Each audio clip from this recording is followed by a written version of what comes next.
Students, இப்போ நம்ம பார்க்க போகிறது ரிசிப்ட் வவுச்சர். ரிசிப்ட் வவுச்சர் அப்படின்னா நம்ம கம்பெனிக்கு இன்கம் வர்றது எல்லாமே என்ட்ரி பண்ணுறது இந்த ரிசிப்ட் வவுச்சர் மூலமாக தான். நம்ம ஏற்கனவே கான்ட்ரா வவுச்சர், பேமெண்ட் வவுச்சர் ரெண்டுமே பார்த்துட்டோம். கான்ட்ரா வவுச்சருக்கான ஷார்ட்கட் கீ F4. இது வந்து கம்பெனிக்குள்ளே நடக்கிற பேங்கிங் டிரான்சாக்ஷன், அதாவது கம்பெனியோட பணத்தை கம்பெனியோட பேங்க் அக்கௌண்ட்லையும் கம்பெனியோட பேங்க் அக்கௌண்ட்டுக்குள்ளே இன்டர் ட்ரான்ஸ்ஃபர், அடுத்து பேங்க் அக்கௌண்ட்லேருந்து பணத்தை கம்பெனிக்கு எடுத்துகிட்டு வரது, இந்த மாதிரி ப்ராசஸ் எல்லாமே பண்ணுறதுக்கு நம்ம கான்ட்ரா வவுச்சர் யூஸ் பண்ணோம். கம்பெனியோட பேமெண்ட்ஸ் எல்லாமே மேக் பண்ணுறதுக்கு நம்ம வந்து பேமெண்ட் வவுச்சர் யூஸ் பண்ணோம். இப்போது கம்பெனிக்கு வர இன்கம் எல்லாமே ரிசீவ் பண்ணுறதுக்கு நம்ம ரிசிப்ட் வவுச்சர் யூஸ் பண்ண போகிறோம். இதில் விமல் கம்ப்யூட்டர்ஸ் அப்படிங்கிற ஒரு கம்பெனியோடைய பேலன்சஸ் கொடுத்துருக்கு அண்ட் சம் டிரான்சாக்ஷன்ஸ் கொடுத்துருக்கு. இதை எப்படி என்ட்ரு பண்ணுறதுங்கிறத நம்ம வந்து இந்த எக்ஸாம்பிள் மூலமாக பார்க்க போகிறோம். இப்போ விமல் கம்ப்யூட்டர்ஸ் அப்படிங்கிற கம்பெனி, அதில் வந்து 3 லெஜர்ஸ் இருக்குது. கேஷ் அப்படிங்கிற ஒரு லெஜர், இது வந்து கேஷ் இன் ஹேண்டில் இருக்குது. இதனோட ஓப்பனிங் பேலன்ஸ் வந்து 1 லட்ச ரூபா இருக்குது. அடுத்து வந்து விமல் கம்ப்யூட்டர்ஸ்க்கு ஸ்டேட் பேங்க் ஆஃப் இந்தியாவில் அக்கௌண்ட் இருக்குது. அது வந்து பேங்க் அக்கௌண்ட்ஸ் அப்படிங்கிற குரூப்ஸில் வருது. இதனோட ஓப்பனிங் பேலன்ஸ் 50,000. டிஎம்பி பேங்க்லையும் விமல் கம்ப்யூட்டர்ஸ்க்கு வந்து பேங்க் அக்கௌண்ட் இருக்குது. இதனோட ஓப்பனிங் பேலன்ஸ் வந்து 70,000. இப்போது டோட்டலாக வந்து விமல் கம்ப்யூட்டர்ஸோடைய ஓப்பனிங் பேலன்ஸ் பார்த்தோம் அப்படின்னா இது ஒரு 1 lakh, இது ஒரு 50,000 அண்ட் இது ஒரு 70,000, 2 lakh and 20,000. இது வந்து ஓப்பனிங் பேலன்ஸாக வந்து இந்த கம்பெனிக்கு இருக்குது. இப்போ வந்து இந்த கம்பெனி வந்து சில டிரான்சாக்ஷன்ஸ் ரிசீவ் பண்ணுறாங்க.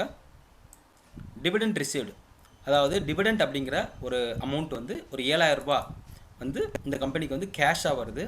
அதை வந்து நம்ம எப்படி என்ட்ரி பண்ணுறதுன்னு பார்க்க போகிறோம். அதுபோல் கமிஷன் ரிசீவ்டு, ஒரு 10,000 rupees கேஷாக வருது.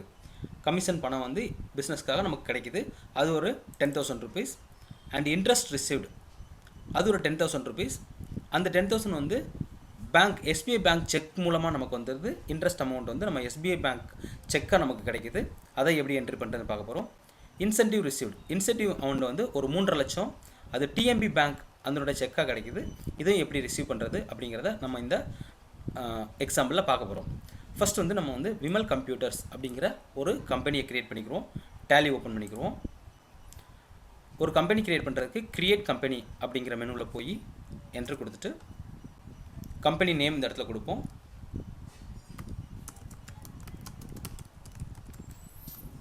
கொடுத்துட்டு மித்த டீட்டெயில்ஸ் நம்ம கொடுக்கணும்னா கொடுக்கலாம், அல்லது Ctrl+A கொடுத்தோம்னா கம்பெனி சேவ் ஆகிடும். Ctrl+A கொடுத்தாச்சு. இப்போ வந்து கம்பெனி நமக்கு வந்து சேவ் ஆயிடுச்சு. இப்போ வந்து கம்பெனியோட நேம் விமல் கம்ப்யூட்டர்ஸ், எந்த வவுச்சர்ஸும் என்ட்ரி ஆகலை அப்படிங்கிறத காட்டுது. நம்ம இப்போ வந்து லெஜர்ஸ் க்ரியேட் பண்ண போகிறோம். ஃபஸ்ட்டு வந்து கேஷ் அப்படிங்கிற லெஜர், அது வந்து கேஷ் இன் ஹேண்ட் அப்படிங்கிற குரூப்பில் இருக்குது. அண்ட் அதோட ஓப்பனிங் பேலன்ஸ் வந்து நமக்கு வந்து 1 lakh இருக்குது. இப்போது கேஷ் லெஜர் வந்து நமக்கு டிஃபால்ட்டாக பில்டினாக க்ரியேட் ஆகிருக்கும். அதனால நம்ம வந்து திருப்பி வந்து க்ரியேட் பண்ண வேண்டிய அவசியம் கிடையாது. ஸோ இப்போ நம்ம கேஷ் லெஜர் க்ரியேட் பண்ணுவோம். அக்கௌண்ட்ஸ் இன்ஃபோவில் போய் லெஜர்ஸில் போய் இப்போ நம்ம கேஷ் லெஜரை வந்து சேஞ்ச் தான் பண்ண போகிறோம். அதனால் ஆல்டர் அப்படிங்கிற மெனு மூலமாக நம்ம வந்து போய்க்குருவோம். பில்டினாக 2 லெஜர் நம்ம க்ரியேட் ஆகிருக்கும். Cash and profit and loss அப்படிங்கிற 2 லெஜர்ஸ் இருக்கும். நம்ம இதில் வந்து இப்போது கேஷ் லெஜர் தான் நம்ம யூஸ் பண்ண போகிறோம். அதனால் கேஷ் செலக்ட் பண்ணிவிட்டு என்டர் கொடுத்துருவோம். என்டர் கொடுப்போம்.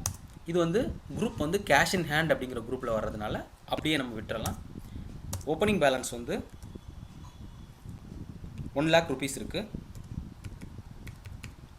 என்டர் கொடுத்துடலாம். அக்செப்ட் பண்ணுவான்னு கேட்குது, எஸ் கொடுத்துருவோம். இப்போது எஸ்கேப் கொடுத்துருங்க.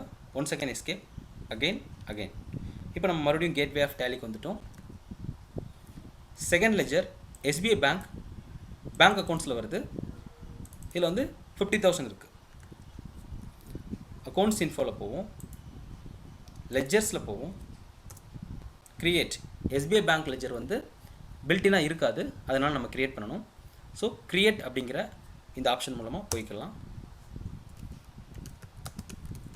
எஸ்பிஐ பேங்க் என்டர் அடிச்சுட்டே வரும். இது வந்து பேங்க் அக்கௌண்ட்ஸ் அப்படிங்கிற குரூப்பில் வரும். அதனால் பேங்க் அக்கௌண்ட்ஸ் அப்படிங்கிற குரூப்பை செலக்ட் பண்ணிக்குவோம். என்டர் கொடுத்துருவோம். பேங்க்கோட account number, IFS code, bank name எல்லாம் கொடுக்கணும்னா கொடுத்துக்கலாம்.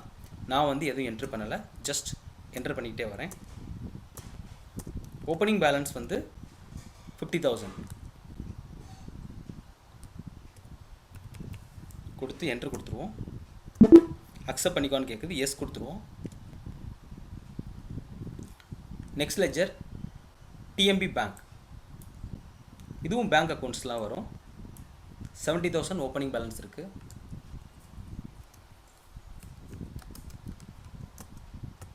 பேங்க் அக்கௌண்ட்ஸ் நம்ம ஏற்கனவே செலக்ட் பண்ணதுனால அது அப்படியே இருக்குது, அதனால் அதை அப்படியே யூஸ் பண்ணிக்கலாம். Bank account number, IFS code, bank name கொடுக்கணும்னா கொடுத்துக்கலாம். ஓப்பனிங் பேலன்ஸ் வந்து 70,000 இருக்குது. என்ட்ரு கொடுத்துருவோம். அக்செப்ட் பண்ணிக்கோன்னு கேட்குது, ஒய் கொடுத்துருவோம், அல்லது எஸ் அந்த இதை கிளிக் பண்ணிக்கலாம். இப்போ வந்து நமக்கு வந்து லெஜர் கிரியேட் பண்ணியாச்சு. 3 லெஜரும் நமக்கு தேவையான லெஜர்ஸ் எல்லாமே கிரியேட் பண்ணியாச்சு. என்னோடய டோட்டல் வேல்யூ வந்து 2,20,000. இங்கே பார்த்தோம்னா 2,20,000 டிஆரில் இருக்கும். ஸோ நம்ம வந்து கரெக்டாக க்ரியேட் பண்ணியிருக்கோம் அப்படிங்கிறத நம்ம அண்டர்ஸ்டாண்ட் பண்ணிக்கலாம். நம்ம இதை மேலும் வந்து நம்ம டிஸ்பிளேயில் போய் ட்ரையல் பேலன்ஸ்லையும் செக் பண்ணிக்கலாம். எஸ்கேப் கொடுப்போம். குயிட் பண்ணவான்னு கேட்குது, எஸ் கொடுத்துருவோம். எஸ்கேப் டிஸ்பிளே அப்படிங்கிற மெனுவில் போய் ட்ரையல் பேலன்ஸ் அதை செலக்ட் பண்ணியாச்சுன்னா இப்போ நம்ம கரண்ட் அசெட்ஸ், ஏன்னா நம்மளுடைய பேங்க் அக்கௌண்ட்ஸ் கேஷ் எல்லாமே கரண்ட் அசெட்ஸ் அப்படிங்கிறதுல வரும். கரண்ட் அசெட்ஸில் வந்து நம்ம ஓப்பன் பண்ணி பார்த்தோன்னா நமக்கு வந்து கேஷ் இன் ஹேண்ட் அப்படிங்கிற ஒரு குரூப் இருக்கும். அந்த குரூப்பில் தான் நம்ம கேஷ் லெஜர் இருக்கும். அதில் வந்து 1 லட்ச ரூபா இருக்குது. எஸ்கேப் கொடுத்துருவோம். பேங்க் அக்கௌண்ட்ஸ் அப்படிங்கிற ஒரு குரூப் இருக்குது. அந்த குரூப்பில் 2 லெஜர் இருக்குது. எஸ்பிஐ பேங்க்கில் ஒரு 50,000, டிஎம்பி பேங்க்கில் வந்து ஒரு 70,000 இருக்கும். மொத்தம் 2 சேர்க்கும்போது 1,20,000 ரூபா. இப்போது இந்த கரண்ட் அசெட் அப்படிங்கிறதுல வந்து நமக்கு வந்து 2,20,000 ரூபா இருக்குது. எஸ்கேப் கொடுத்துருவோம். ஸோ இப்போ நம்ம எல்லா லெஜர்ஸும் நம்ம வந்து க்ரியேட் பண்ணிட்டோம். இப்போ நம்ம டிரான்சாக்ஷன்ஸ் என்ட்ரி பண்ண போகிறோம். First transaction dividend received 7,000 cash. Dividend அப்படிங்கிற ஒரு அமௌண்ட் வந்து நமக்கு வந்து 7,000 கிடைக்குது. அது வந்து கேஷ் கிடைக்குது. ஸோ இப்போ வந்து நம்ம என்ட்ரி பண்ணுறதுக்கு போவோம். இப்போ வந்து நம்ம வந்து இது எல்லாமே வந்து ரிசீவிங் ஆஸ்பெக்ட், அதாவது dividend received, commission received, interest received, incentive received, இது எல்லாமே கம்பெனியுடைய வரவுகள். அதனால் கம்பெனி இது எல்லாமே ரிசீவ் பண்ணுது. அதனால் நம்ம என்ன சொல்கிறோம் அப்படின்னா இதை ரிசிப்ட் வவுச்சர் மூலமாக தான் என்ட்ரு பண்ண முடியும். கம்பெனிலேருந்து செலவுகள், கம்பெனிலேருந்து வெளியில் போகிற அமௌண்ட் எல்லாமே நம்ம பேமெண்ட் வவுச்சர் மூலமாக நம்ம என்ட்ரி பண்ணலாம். கம்பெனி ரிசீவ் ஆகிற அமௌண்ட் எல்லாமே ரிசிப்ட் வவுச்சர் மூலமாக தான் நம்ம என்ட்ரி பண்ணணும். இப்போ நம்ம ரிசிப்ட் வவுச்சர் க்ரியேட் பண்ண போகிறோம். அக்கௌண்டிங் வவுச்சர்ஸ் அப்படிங்கிற ஆப்ஷனை செலக்ட் பண்ணி என்ட்ரு பண்ணிக்கிடுவோம். இதில் நான் ஏற்கனவே சொல்லியிருந்தேன், நமக்கு பேசிக் வவுச்சர்ஸோட நேம்ஸ் எல்லாமே இதில் கொடுத்துருக்கோம். Contra voucher, receipt voucher, journal, sales, purchase. இப்போ நம்ம பண்ண போகிற வவுச்சர் வந்து ரெசிப்ட் வவுச்சர். ஸோ ரெசிப்ட் வவுச்சரை செலக்ட் பண்ணிக்கிறோம். F6 இதோட ஷார்ட்கட் கீ. F6 ஷார்ட்கட் கீயை ப்ரெஸ் பண்ணாலும் சரி, அல்லது ரிசிப்ட் வவுச்சர், ரிசிப்ட் அப்படிங்கிற இதை மெனுவை செலக்ட் பண்ணாலும் நமக்கு வந்து ரிசிப்ட் வவுச்சர் ஓப்பன் ஆகும். இப்போ பேமெண்ட் வவுச்சர் இருக்குது இங்கே, அதனால் நம்ம ரிசிப்ட் வவுச்சரை செலக்ட் பண்ணிக்கிறோம். இப்போ நமக்கு ரிசிப்ட் வவுச்சர் ஓப்பன் ஆயிடுச்சு. இப்போ ரிசிப்ட் வவுச்சரில் நம்ம டிவிடெண்ட் ரிசீவ்டு இந்த டிரான்சாக்ஷன் நம்ம என்ட்ரி பண்ண போகிறோம். டிவிடெண்ட் ரிசீவ்டு வந்து எப்படி ரிசீவ் ஆகுதுன்னா கேஷாக ரிசீவ் ஆகுது. அப்போ இப்போ இந்த 7,000 ரூபா ரிசீவ் ஆகிற அமௌண்ட்டு கேஷ் அப்படிங்கிற அக்கௌண்ட்டில் போய் இது வந்து எக்ஸ்ட்ரா ஆட் ஆகும். கேஷ் அக்கௌண்ட்டில் ஏற்கனவே நம்ம 1 லட்சம் வச்சுருக்கோம். இப்போ இந்த 7,000 ரூபா சேரும்போது 1,07,000 ரூபா நமக்கு வந்து கேஷ் அக்கௌண்ட்டில் வந்து கூடும். அதை தான் இப்போ என்ட்ரி பண்ண போகிறோம். இந்த இடத்துல வந்து அக்கௌண்ட் அப்படிங்கிற இடத்துல வந்து ரிசீவிங் அக்கௌண்ட்டை நம்ம வந்து கொடுக்கணும். எந்த அக்கௌண்ட் ரிசீவ் பண்ண போகுது அப்படின்னா கேஷ் அப்படிங்கிற அக்கௌண்ட் சி ப்ரெஸ் பண்ணிக்கிறோம். கேஷ் அக்கௌண்ட் நம்ம ஏற்கனவே க்ரியேட் பண்ணிட்டோம், அந்த அக்கௌண்ட்டை செலக்ட் பண்ணிக்கிறோம். இப்போது பர்டிகுலர்ஸ் அப்படிங்கிற இடத்துல வந்து எந்த அக்கௌண்ட் வந்து பேயிங் அக்கௌண்ட். இப்போ நமக்கு பேயிங் அக்கௌண்ட் வந்து நமக்கு வந்து டிவிடெண்ட் ரிசீவ்டு அப்படிங்கிற அக்கௌண்ட், டிவிடெண்ட் அப்படிங்கிற ஒரு அக்கௌண்ட் க்ரியேட் பண்ணி அந்த அக்கௌண்ட் மூலமாக தான் நம்ம பே பண்ண போகிறோம். டிவிடெண்ட் அக்கௌண்ட் இது வரைக்கும் நம்ம க்ரியேட் பண்ணல, அதனால டிவிடெண்ட் ரிசீவ்டு அப்படிங்கிற ஒரு அக்கௌண்ட்டை வந்து நம்ம இப்போ க்ரியேட் பண்ணோம். டைரெக்டாக வந்து வவுச்சர் பேஜில் இருந்தே லெஜர் க்ரியேட் பண்ணுறதுக்கு Alt+C கீயை ப்ரெஸ் பண்ணணும். Alt+C.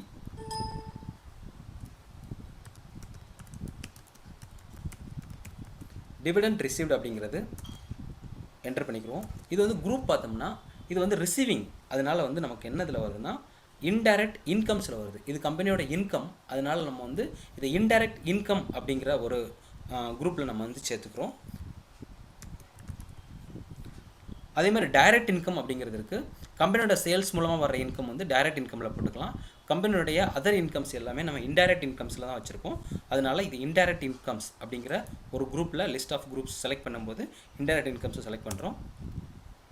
இன்வென்ட்ரி வேல்யூ இதனால் அஃபெக்ட் ஆகுமா அப்படின்னா இதனால் எந்த இன்வென்ட்ரியும் அஃபெக்ட் ஆகாது. ஜஸ்ட் என்டர் பண்ணிடுவோம். அக்செப்ட் பண்ணிக்கோன்னு கேட்குது, எஸ் கொடுத்துருவோம். இப்போ லெட்ஜர் கிரியேட் ஆயிடுச்சு. அமௌண்ட் எவ்வளோ அப்படின்னா 7,000 கேஷ்.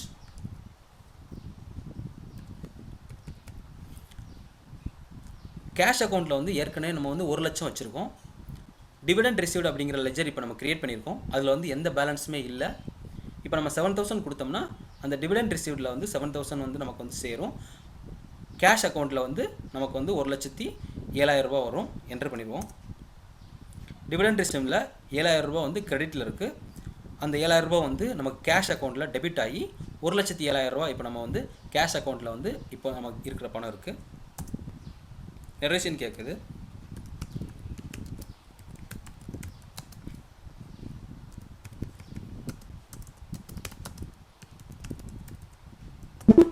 அக்செப்ட் பண்ணிக்கோன்னு கேட்குது, எஸ் கொடுத்துருவோம். இப்போ நம்ம வந்து ஒரு டிரான்சாக்ஷன் கம்ப்ளீட் பண்ணிட்டோம். பணம் வந்து ரிசீவ் பண்ணியிருக்கோம். Next transaction commission received 10,000 cash. Commission வந்து ரிசீவ் பண்ணுறோம்.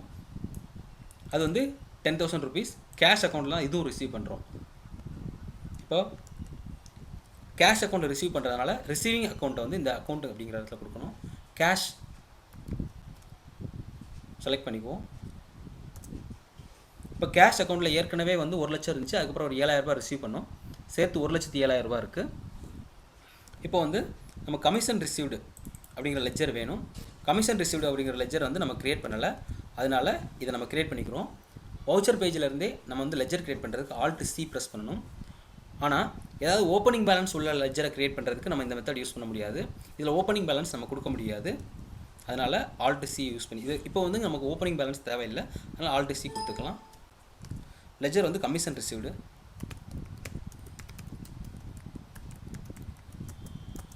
இதுவும் நமக்கு ஒரு இன்கம் தான். இது இன்டைரக்ட் இன்கம் அப்படிங்கிற குரூப்பில் தான் வரும்.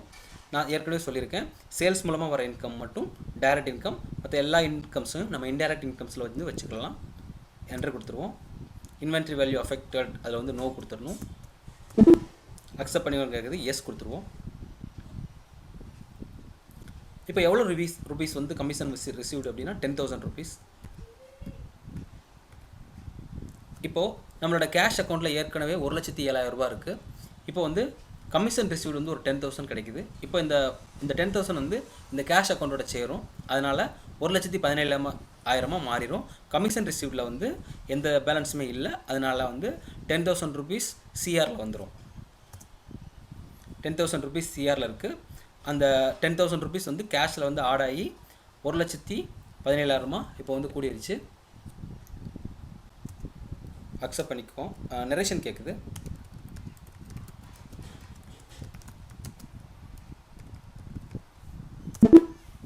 அக்செப்ட் பண்ணிக்கோன்னு கேட்குது, எஸ் கொடுத்துருவோம். இப்போது நம்ம வந்து 2 டிரான்சாக்ஷன்ஸ் கம்ப்ளீட் பண்ணிட்டோம். 3வது டிரான்சாக்ஷன் இன்ட்ரெஸ்ட் ரிசீவ்டு 10,000. இது வந்து ஸ்டேட் பேங்க் ஆஃப் இந்தியா செக்கில் வந்து ரிசீவ் ஆகுது. முதல் 2 டிரான்சாக்ஷனும் நமக்கு வந்து எப்படின்னா கேஷாக ரிசீவ் ஆகணும். இப்போ வந்து இந்த 3வது டிரான்சாக்ஷன் எஸ்பிஐ செக்கை வந்து நம்ம ரிசீவ் பண்ணுறோம். இப்போ நம்ம 3rd வவுச்சர் இன்ட்ரெஸ்ட் ரிசீவ்டு 10,000. இது வந்து எஸ்பிஐ செக்கில் ரிசீவ் பண்ண போகிறோம். இப்போ வந்து அக்கௌண்ட் ரிசீவிங் அக்கௌண்ட் வந்து நமக்கு வந்து ஸ்டேட் பேங்க் ஆஃப் இந்தியா அக்கௌண்ட். இதுக்கு முன்னாடி நம்ம 2 வவுச்சர் பார்த்தோம். அது 2லேயுமே ரிசீவிங் அக்கௌண்ட் வந்து கேஷ் இருந்தது. இப்போ வந்து நமக்கு வந்து எஸ்பிஐ அக்கௌண்ட்டில் வந்து ரிசீவ் பண்ண போகிறோம். இங்கே வந்து எஸ்பிஐ அப்படிங்கிற அக்கௌண்ட் நம்ம செலக்ட் பண்ணிக்கிறோம். இந்த லெட்ஜர் நம்ம ஏற்கனவே கிரியேட் பண்ணதுனால நம்ம இந்த லெட்ஜரை ஈஸியாக செலக்ட் பண்ணிக்கலாம். எஸ்பிஐ பேங்க்கில் வந்து நம்ம 50,000 கேஷ் வச்சுருக்கோம், ருபீஸ் வச்சுருக்கோம். இதனுடைய பேலன்ஸ் வந்து 50,000 இருக்குது. இப்போ நம்ம வந்து இன்ட்ரெஸ்ட் ரிசீவ் பண்ண போகிறோம். அது வந்து 10,000. இன்ட்ரெஸ்ட் ரிசீவ்ங்கிற லெட்ஜரை வந்து இந்த பர்டிகுலர்ஸில் கொடுக்கணும். இப்போ இன்ட்ரெஸ்ட் ரிசீவ்டுக்கு வந்து நமக்கு எந்த லெட்ஜருமே இல்லை. அதனால நம்ம இப்போ டைரெக்டாக வந்து ஒரு லெட்ஜர் கிரியேட் பண்ணிக்கிறோம். லெட்ஜர் கிரியேட் பண்ணுறதுக்கு Alt+C ப்ரெஸ் பண்ணிக்கணும்.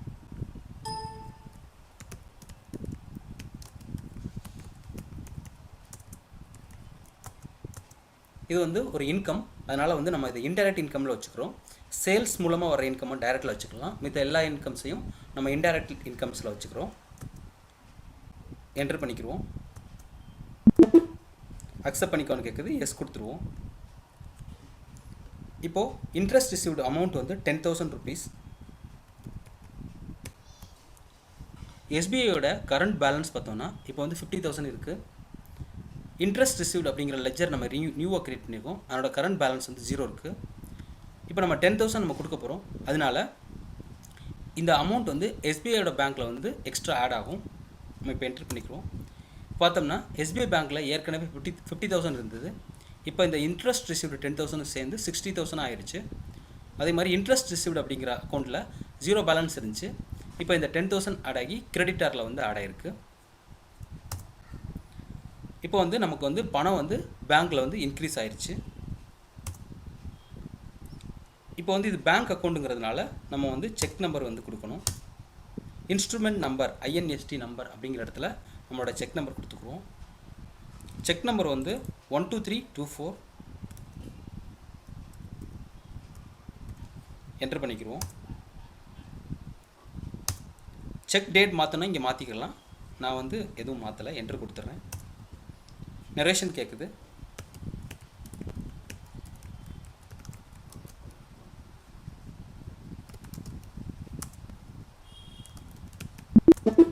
அக்செப்ட் பண்ணிக்கோன்னு கேட்குது, எஸ் கொடுத்துருவோம். ஒய் ப்ரெஸ் பண்ணாலும் பரவாயில்ல, அல்லது இந்த எஸ் அப்படிங்கிற இதை கிளிக் பண்ணாலும் ஓகே, எஸ். இப்போ வந்து நம்ம வந்து இந்த தேர்ட் வவுச்சர் க்ரியேட் பண்ணிட்டோம். அடுத்த வவுச்சர் இன்சென்டிவ் ரிசீவ்டு 35,000. இந்த இன்சென்டிவ் வந்து டிஎம்பி பேங்க் செக் மூலமாக நம்ம ரிசீவ் பண்ணுறோம். டிஎம்பி பேங்க் செக் வந்து டிஎம்பி பேங்க் வந்து நமக்கு இப்போ ரிசீவிங் அக்கௌண்ட் வருது 35,000 ரூபா. டிஎம்பி பேங்க் லெஜர் நம்ம ஏற்கனவே க்ரியேட் பண்ணிட்டோம். அதனால் செலக்ட் பண்ணிக்குவோம். டிஎம்பி பேங்க் அப்படிங்கிற லெஜரை செலக்ட் பண்ணிக்குவோம். என்ட்ரு கொடுத்துருவோம். டிஎம்பி பேங்க்கில் வந்து ஓப்பனிங் பேலன்ஸ் வந்து 70,000 நம்ம கொடுத்தோம். என்னோடய கரண்ட் பேலன்ஸ் இப்போ 70,000 காட்டுது. இப்போ நம்மளுடைய அக்கௌண்ட் லெஜர் வந்து இன்சென்டிவ் ரிசீவ்டு. இந்த லெஜர் நம்மக்கிட்ட ஏற்கனவே நம்ம க்ரியேட் பண்ணலை. அதனால் இப்போ அந்த லெஜரை வந்து நம்ம க்ரியேட் பண்ணிக்கணும். Incentive received.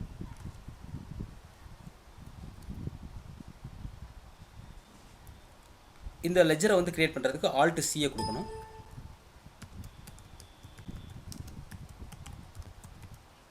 Incentive received enter கொடுத்துருவோம். இது வந்து நமக்கு ஒரு இன்கம் தான். அதனால் இது இன்டைரக்ட் இன்கம் அப்படிங்கிற குரூப்பில் நம்ம செலக்ட் பண்ணிக்கலாம். இன்டைரக்ட் இன்கம் ஏற்கனவே நம்ம வந்து செலக்ட் பண்ணனால அந்த நேம் வந்து அப்படியே இருக்குது. ஜஸ்ட் என்ட்ரு கொடுத்தா போதும். அக்செப்ட் பண்ணிக்கோன்னு கேட்குது, எஸ் கொடுத்துருவோம். எவ்வளோ அமௌண்ட் அப்படின்னா 35,000.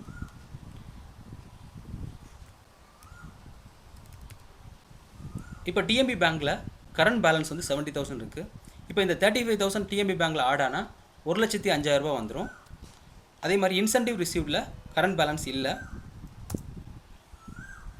இன்சென்டிவ் ரிசீவ்டில் வந்து இப்போ கரண்ட் பேலன்ஸ் வந்து 35,000 சிஆரில் இருக்குது. சிஆர் அப்படிங்கிறது நம்ம அக்கௌண்டிங் ரூல்ஸ் படி ஒரு அக்கௌண்ட் கொடுக்கும். அக்கௌண்டிங்கோட கோல்டன் ரூல்ஸ் ஆஃப் அக்கௌண்டிங்கில் debit the receiver, credit the giver. இந்த டிஎம்பி பேங்க்குங்கிறது ரிசீவ் ஆகுது, அதனால் அது வந்து டெபிட்டாரில் கூடுது. இன்சென்டிவ் ரிசீவ்டு அப்படிங்கிறது வந்து கிவிங் அக்கௌண்ட், அதனால் அது சிஆரில் வந்து 35,000 காட்டுது. ஸோ இப்போ நம்மளோட டிஎம்பி பேங்க்கில் வந்து அந்த பணத்தை ரிசீவ் பண்ணிட்டோம். என்ட்ரு கொடுத்துருவோம். இது வந்து பேங்க் அக்கௌண்ட் அப்படிங்கிறதுனால நமக்கு வந்து செக் நம்பர் கேட்குது. இன்ஸ்ட்ருமெண்ட் நம்பர் அப்படிங்கிற இடத்துல செக் நம்பர் கொடுத்துக்குறோம். 65,334 என்ட்ரு கொடுத்துருவோம். நரேஷன் கேட்குது.